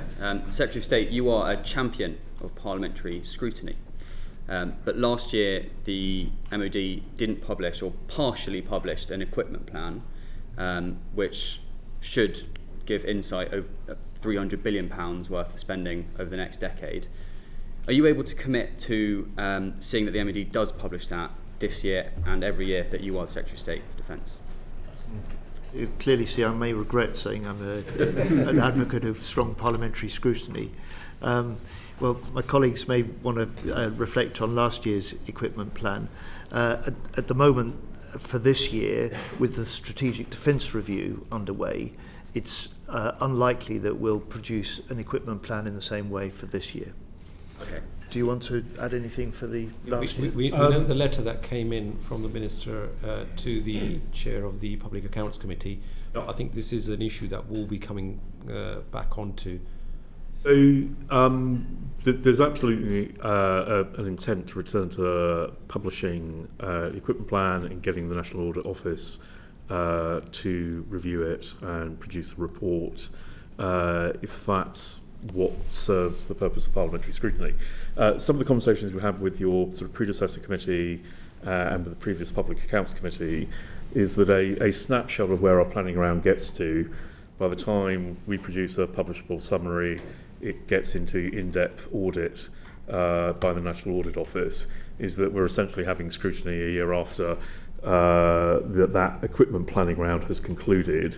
And I think there is something about what is both the granularity of information, but critically the timeliness of information that actually supports the work of this committee and allows us to demonstrate actually where taxpayers' money is going in order to deliver the capabilities that our armed forces need for the future. And so whether it is simply a return to what we have previously done, or my ambition would be, can we do this better? And it may be that we don't simply want to look at the equipment plan, but at broader investment, including infrastructure. I mean, so I think there are some choices and views from the committee on what would be helpful to you as we think about how we come back to this, as the Secretary says, post the SDR, with a SDR concluding next year, and the spending review, being able to set out then the plans this government has for the rest of the Parliament. Absolutely up for publishing something that is helpful. Okay, thank you. To continue on parliamentary scrutiny, we're able to ask you an array of questions, some of which you can't give us the answers here because they're at high classification. We understand that. In other Five Eyes friends of ours, parliamentary establishments, they will be able to ask about about their respective special forces activities. Now, in the UK, we can't do that. I'd like to ask you specifically about the parliamentary side of things, not to comment on anything relating to UKSF in terms of organisational, operational, training activity. Specifically on parliamentary oversight, Secretary of State, do you think that we have got enough scrutiny over UKSF? I, at present, want to allow a really important inquiry that Haddon Cave is leading to complete its course and conclude. And I think that's the moment at which there may be a case for returning to these sort of questions. Okay, thank you for that.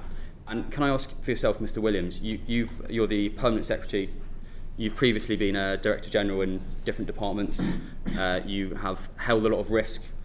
From your understanding of Whitehall, and having obviously seen other departments being scrutinised in Parliament, do you consider that the MOD is holding risk by not allowing UKSF to be scrutinised in Parliament?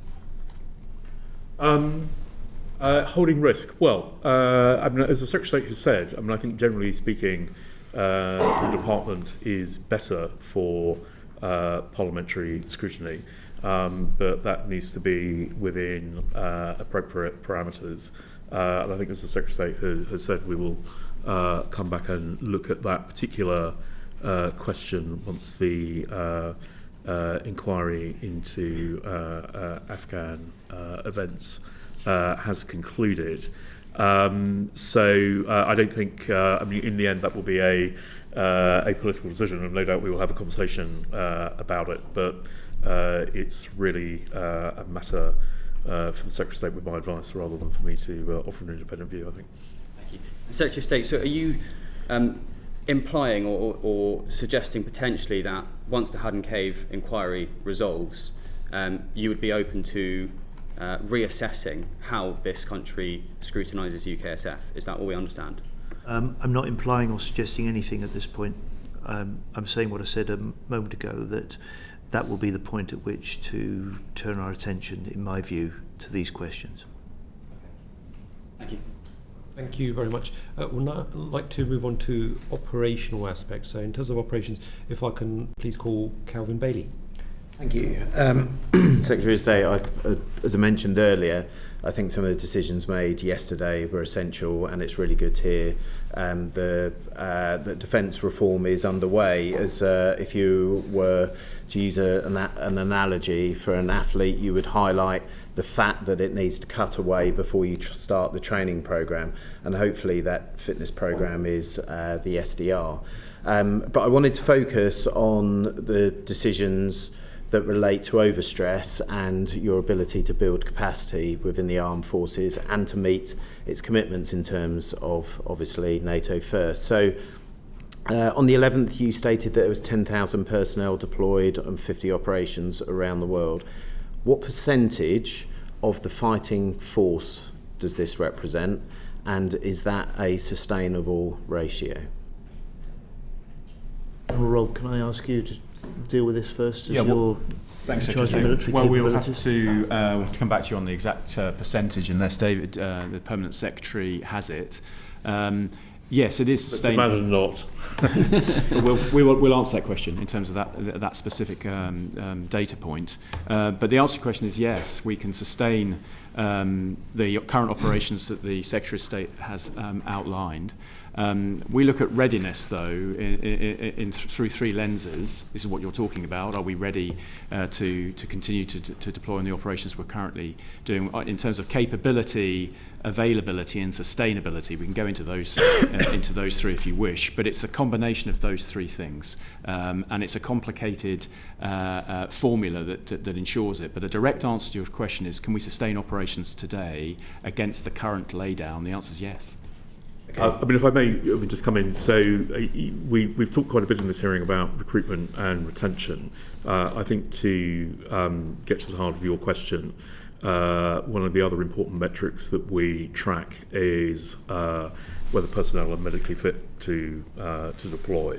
This autumn, the figure of regulars who are classed as medically fit to deploy is around the 100,000 mark.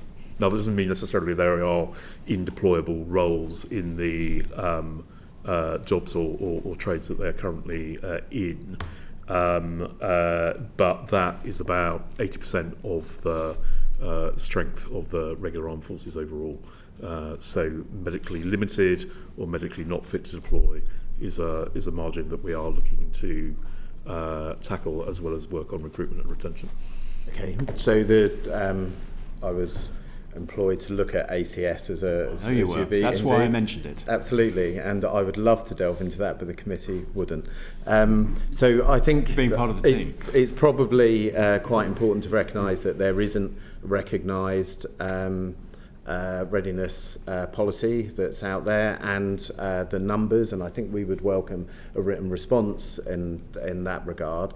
But I think looking at that ratio, it's quite high, and also the number of countries that you are committed to is quite high. So I'd ask directly, out of those personnel, or how many of those operations would you align to directly the defence of the UK and NATO first?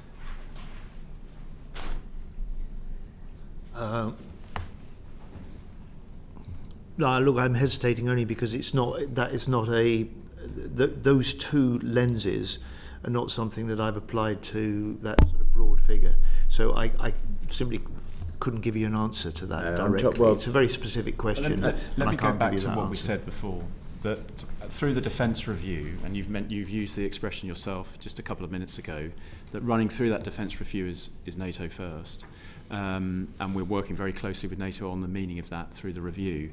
But there are other things that the nation has to commit to as well, whether it be in support of the homeland, whether it be broader global operations that you've deployed on yourself, or whether it be, as I mentioned, fighting in the grey zone. So I don't think it would be easy for us to do a defence review and just target those areas associated with NATO. But unfortunately, as you well know, the strategic landscape is much more complicated than that. No, and there's also a really important element of, if you like, military-to-military relationships and defence role in diplomacy, and the exercise of UK interests and influence around the world. But those things aren't necessarily owned by your department, and those costs should maybe fall outside of the department. What I'm trying to kind of highlight is what was in the readiness for war paper, that is the hollowing out. It's been mentioned in here a number of times, so we know that part of the force which is committed to, you've assured us that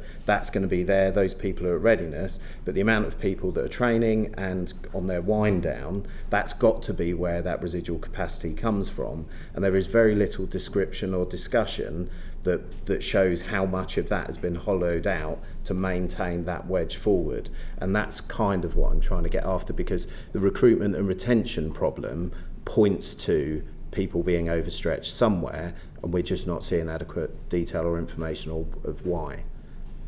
Well, we have, I don't disagree with you, but it's that our look at readiness is, as you know, it's much broader. And we've one of the propositions that we've committed to the independent review team is on readiness, and to use your expression, it isn't called this, but to use your expression, hollowing out. And this cycling of people is one factor, but there are many others that we look at in terms of whether we have enough niche card of skills that we've talked about earlier, whether we have the medical support necessary to warfight, whether we have the communications architecture that is survivable in a warfight. There are a whole range of things, but what you point out is one, but I wouldn't put it as one of the top 3 or 4 that we're really focused on in terms of readiness. We think we've got the right resilience within our workforce, assuming we address the recruiting and retention issues that we've been talking about before.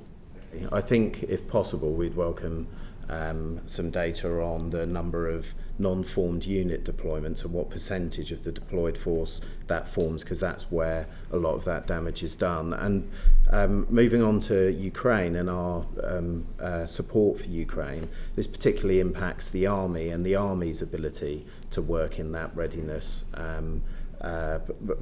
mechanism. Can you provide a percentage of the Army that's currently committed to this effort, and how that would be impacted were there a change in the geopolitical situation that means we need to perhaps shoulder a bit more than we are presently?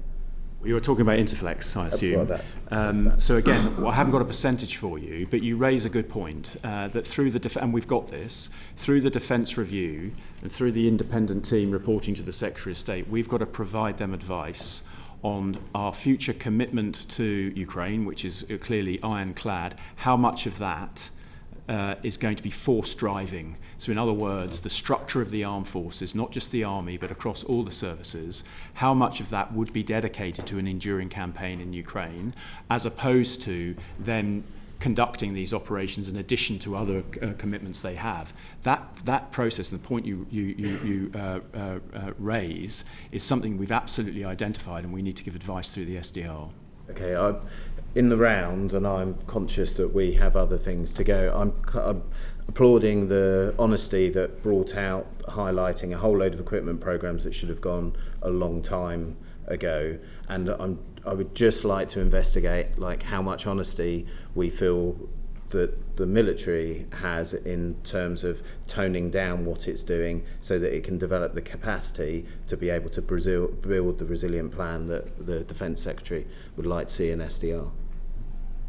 Well, that we need to, and we are, central to deterring major state-on-state aggression is a robust and frequent and regular, at the right level, exercise program, both individually and collectively, up to the various collective training levels, up to collective training level 5.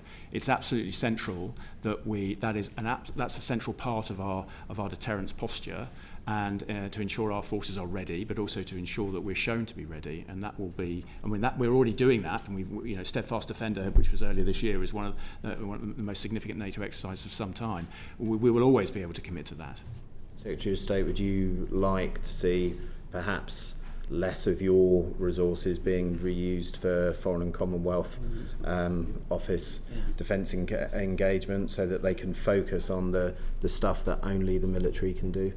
No, I'd like to be able to make more of the extraordinary network of defence people in uniform and civilian that we've already got, and I think there's a great deal more we can do alongside the FCDO.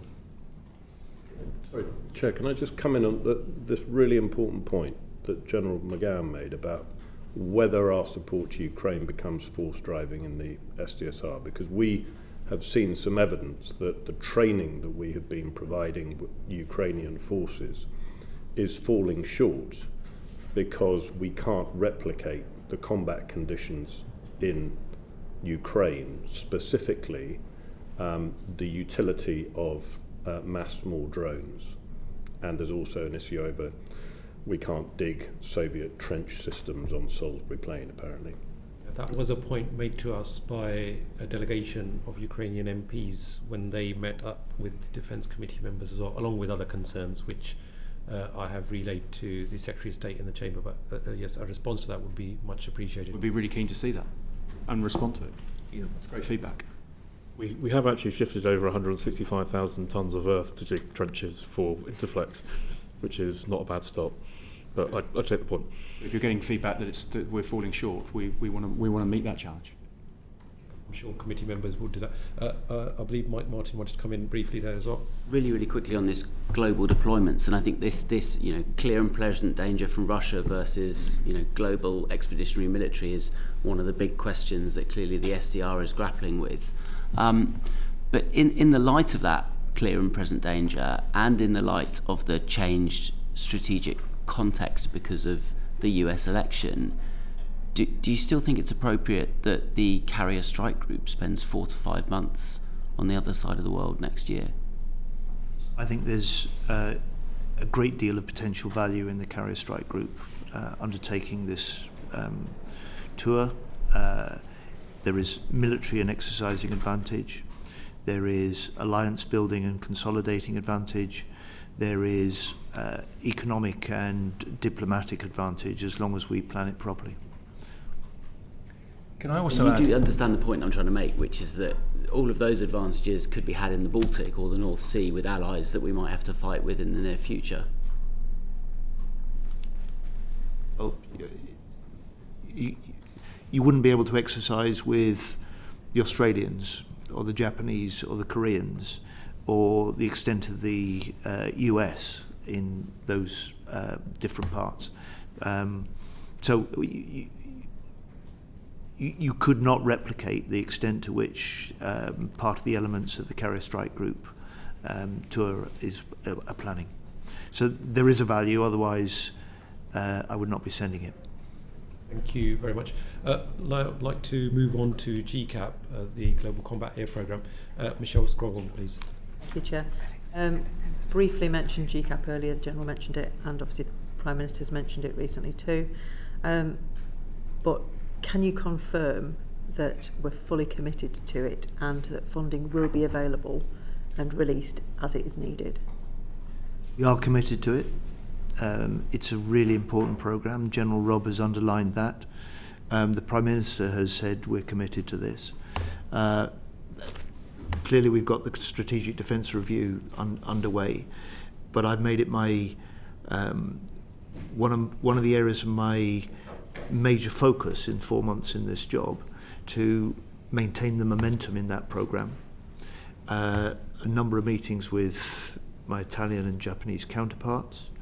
And the areas that I've been most concerned to maintain the momentum has been the completion of and passage of the treaties through all three parliaments in order that we can set up the joint governmental office, which we've been able to confirm this week we will do before Christmas, and that'll be in Reading.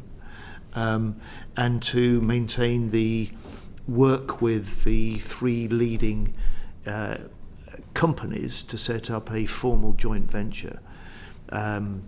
That I expect to be in place before Christmas as well.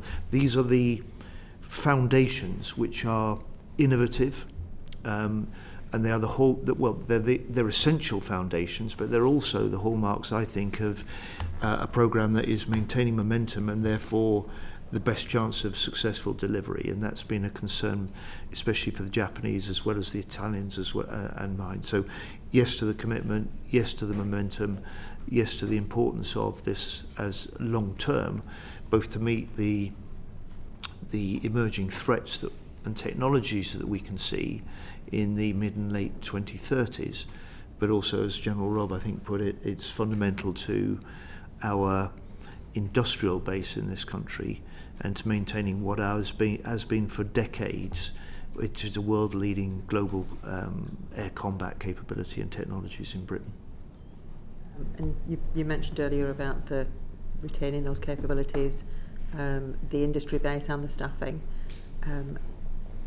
Where does Typhoon fall into that category, and your thoughts on GCAP going forward? Well, perhaps General McGowan can talk about Typhoon from a military capability point of view, from an industrial point of view. It's an essential part of a thriving, flourishing and very productive industrial base that we've got in this country. And really important that we do our bit to make sure, as ministers and as the UK government, that we're able to secure fresh orders for Typhoons to keep that base going. And as it happens, I was in both Turkey and Saudi Arabia last week. I met both defence ministers, and the opportunity for those countries to take advantage of Typhoons was a significant part of our discussions. Well, as you know, Typhoon is, GCAP replaces Typhoon. The industrial hinterland, if you will, that are matched between Typhoon and GCAP, from British Aerospace to MBDA to Leonardo to Rolls-Royce, etc. As you know, we are retiring our Tranche 1 Typhoons in 2027, but we are spending a significant amount of money to increase the capability of the Tranche 2s and 3s, which will make them world leading, even though they're fourth generation. We're doing that to ensure that they can meet the challenge, the operational challenges through the 2030s. As the Secretary of State said, GCAP will start to come online in the late 2030s, but we're very confident from an operational capability perspective that Typhoon will be in the fight all the way through to GCAP coming into service. Thank you very much. Just going back to the US, Secretary of State. We're going back to? Going back to the US, if I may. Do you feel that the US election result accelerates the need for a larger defence spend? No, I feel that the case for increasing the defence spend is there. It's why I recognised and argued for it before the election. It's why, as a new government, we've made that commitment to doing so. And I'm quite sceptical of sort of sweeping statements, if I may, Mr. Martin, that somehow the election result changes the strategic global context. I think we need to wait to see what the policy, military and strategic definition of the new president and the administration will be, and we may get a limited idea of that certainly before the 20th of January. Thank you very much. And also, just there is a principal concern amongst many defence experts that an incoming Trump administration may make certain decisions around supporting Ukraine independently or in a hasty manner with little consultation with allies and partners. I'm just referencing with regards to the Doha agreement that was made with Afghanistan. So in that eventuality, are we fully prepared to continue supporting Ukraine, and have we made contingency plans around that? Partly as an extension of the point I just made there, I think it's not productive to try and talk in hypotheticals until we're clear about the approach the new administration may want to take on a number of fronts, including on Ukraine.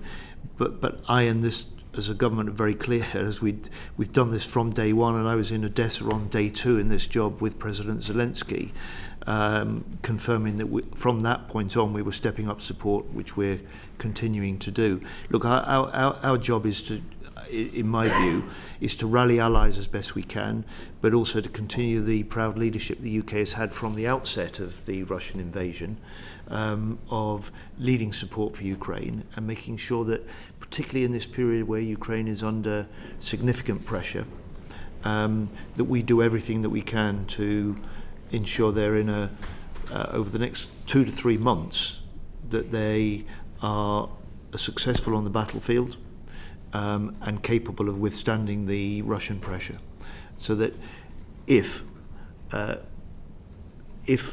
President Zelensky and the Ukrainians decide there is a point at some point that they want to start the talking, our job will be to support them in any of the negotiations, just as it is with the fighting.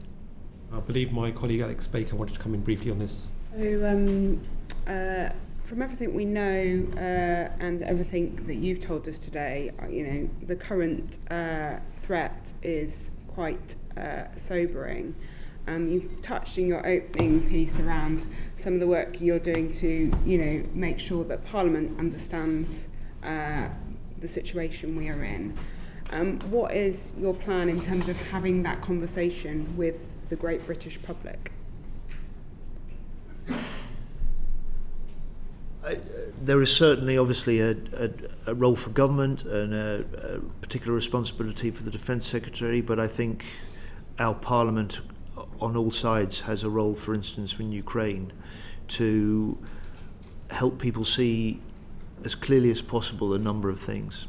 First, that the Ukrainians are fighting for their sovereignty and their right to territorial integrity, and they have that right under the United Nations Charter, but they're also fighting for the same values that we stand for: individual freedom, long-term peace, and as a country a right to decide their own future.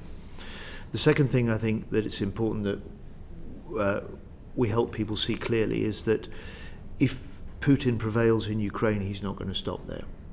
And so for us in the UK, the first line of defence of the UK starts in Ukraine. The third thing I think is that it's a good example where, in this day and age, the strength of our allies matter, and perhaps matter more than they've ever done. And so I see a particular responsibility myself, and I think, and I know that many parliamentarians also share that responsibility, because if we are going to encourage the public to understand the decisions we have to take as a government and as a parliament, that explanation is part and parcel of what we need to do. And if on Ukraine we want the British public to maintain the extraordinary level of hospitality and support they've demonstrated to Ukrainians that are in the UK and to Ukraine as a country, that is not something we take for granted, and unless we nurture it, we could see it wither. We've seen this in other countries where Ukraine starts to become a matter of public criticism, or Ukraine and support for Ukraine starts to become a matter of party political argument. And I'm really proud that this is still a country that from the outset, as we have, stands united for Ukraine, and our support for Ukraine remains steadfast too. Thank you very much, Secretary of State. And finally, may I request, with respect to the Armed Forces Commissioner, and this was deliberated upon within the Chamber, if a written response to our committee's concerns with a response to that letter, if that could be forthcoming, that would be greatly appreciated as well, so that we could have that on the record with respect to the Armed Forces Commissioner Bill. And on time, I would like to convey my gratitude to fellow committee members who, despite various questions, almost in terms of military discipline, we've managed to finish on time. I was getting worried halfway through the session as to whether that would be happening. But thank you also very much, Secretary of State, to your good self, to Mr. Williams and General McGowan, for your time, your valuable time, as well as your valuable input. I'm sure that those within the wider defence community and the country would have been very, very grateful to hear those responses. And thank you for appearing before the committee, and I look forward to our future interactions. Order, order.